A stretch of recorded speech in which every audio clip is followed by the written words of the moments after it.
Do you feel pain behind the knee? Do you feel pain when bending your knee? Do you feel like a lump or a bump behind your knee? Then you might have a cyst called Baker's cyst. We're going to discuss in this video how to confirm it is a Baker's cyst, how to treat it, and what happens if it's not treated or if it gets burst. Let's dig into it. First of all, what is a Baker's cyst? Baker's cyst is a collection of the fluid in the back of the knee in the posterior popliteal fossa, and when the fluid is excessive, it is going to create a little lump. A lot of time you feel stiffness and the pain behind the knee while bending, and there are no other symptoms in the beginning. Usually it is diagnosed in incidental findings while doing X-ray, MRI or ultrasound of the knee for something else, and then it shows up.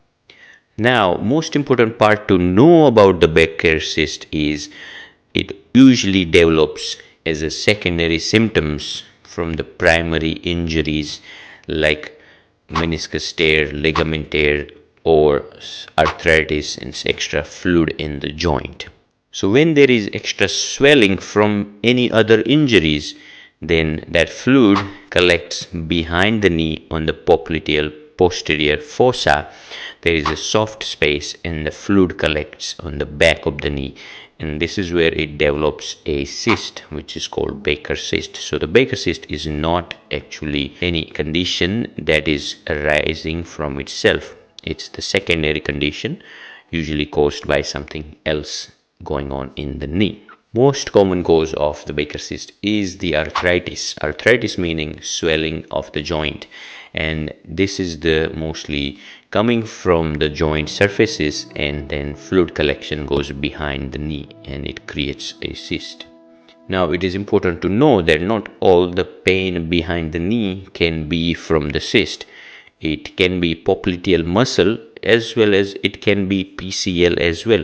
So a thorough diagnosis is important to diagnose a popliteal cyst.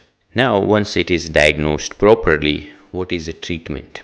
There are a few options for the treatment of the Baker's cyst. And this treatment depends on the severity of the cyst and the size of the cyst. Now, before considering treatment, it is important to know that just treating the cyst is the symptomatic treatment. It is not going to solve the underlying cause that the fluid collection is coming from. So if the underlying cause is not treated, then it might not resolve the problem permanently and it might come back. Now, what happens if it is not treated? There is a chance it can get bigger or it can burst.